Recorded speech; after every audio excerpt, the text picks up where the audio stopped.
যুদ্ধোত্তর বাংলাদেশে যখন সবচেয়ে সিনিয়র মোস্ট অফিসার হওয়ার পরেও তাকে তার দায়িত্ব দেওয়া হলো না, সেখানেও তিনি যে পেশাগত বৈশিষ্ট্য দেখালেন তার মধ্যেও কিন্তু প্রমাণিত হয় একজন মানুষ কতটা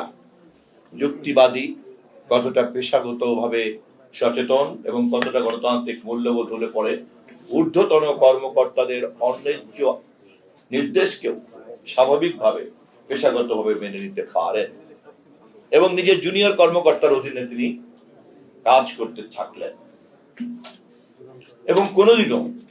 তার জীবনে এ কারণে কোনো আক্রোশ, বিক্ষোভ, কোনো বেফাস মন্তব্যের কথা আজ পর্যন্ত কেউ বলতে পারেনি।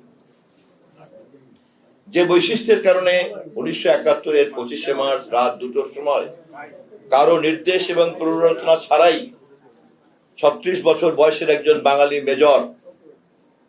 একটি প্রতিষ্ঠিত সামরিক বৈশিষ্ট্য সম্পন্ন রাষ্ট্রের বিরুদ্ধে বিদ্রোহ ঘোষণা করতে পারেন কেবলমাত্র নিজের সততা, নিজের মূল্যবোধ, নিজের চেতনা, নিজের দেশপ্রেম, সেই বৈশিষ্ট্যই কিন্তু আবার স্বাধীন বাংলাদেশে যখন তিনি বঞ্চিত হন অন্যায়ভাবে, তখন তাকেও পেশাগতভাবে তিনি কিন্তু মেনে নিয়েছেন।